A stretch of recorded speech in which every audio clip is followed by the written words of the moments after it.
तर नमस्कार मित्रांनो, स्वागत आहे तुमचं हवामान अपडेट्स या यूट्यूब चॅनलवरती। तर मित्रांनो, राज्यातील पावसासंदर्भात सर्वात मोठी बातमी समोर येते। आज रात्री आणि मध्यरात्री दरम्यान राज्यातील काही जिल्ह्यांमध्ये पावसाचा जोर पुन्हा एकदा वाढणार आहे। मोठा मुसळधार स्वरूपाचा पाऊस आज रात्री तसेच उद्या देखील आपल्याला 20 ते 25 जिल्ह्यांमध्ये आपल्याला झालेला पाहायला मिळतोय। तर जाणून घेऊयात सविस्तर माहिती। तत्पूर्वी तुम्हाला विनंती मित्रांनो, तुम्ही व्हिडिओ पाहतायत परंतु आपल्या चॅनलला काय सबस्क्राइब करत नाहीत, त्यामुळे आत्ताच चॅनलला सबस्क्राइब करून घ्या व व्हिडिओला एक लाईक देखील नक्की करून घ्या। तसेच तुम्ही हा व्हिडिओ कोणत्या लोकेशनवरून पाहताय ते देखील आम्हाला कमेंट करून नक्की कळवा। तर आपण जसं की स्क्रीनवरती बघू शकताय, संपूर्ण विदर्भामध्ये अकोला, अमरावती, चंद्रपूर, गडचिरोली, गोंदिया, भंडारा, यवतमाळ, वर्धा, वाशिम, बुलढाणा तसेच नागपूरच्या परिसरामध्ये आपल्याला जोरदार मुसळधार स्वरूपाचा पाऊस आपल्याला आज रात्री दरम्यान या भागात झालेला पाहायला मिळेल।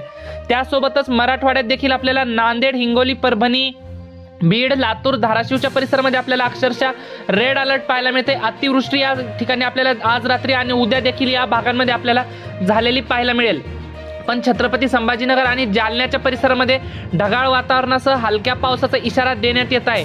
तसेच कोकणात आणि मध्य महाराष्ट्रात पाहिलं तर मुंबई, ठाणे, पालघर, रत्नागिरी, रायगड, सिंधुदुर्ग, राजापूर, सावंतवाडी, कल्याण, डोंबिवली, वसई विरारच्या परिसरामध्ये, त्यासोबतच मध्य महाराष्ट्रातील पुणे, सातारा, सांगली, कोल्हापूर, सोलापूर, पंढरपूर, अहमदनगरच्या परिसरामध्ये आपल्याला ढगाळ वातावरणासह आपल्याला हलका ते मध्यम स्वरूपाचा पावसाचा इशारा या भागांना देण्यात आलेला आहे। तसेच उत्तर महाराष्ट्रात जर पाहिलं तर उत्तर महाराष्ट्रात देखील आपल्याला नाशिक, मालेगाव, नंदुरबार, धुळे, जळगाव, चाळीसगाव, मनमाडच्या परिसरामध्ये आपल्याला आज रात्री ढगाळ वातावरण निर्माण होऊन काही भागांमध्ये हलका पाऊस देखील आपल्याला झालेला पाहायला मिळेल।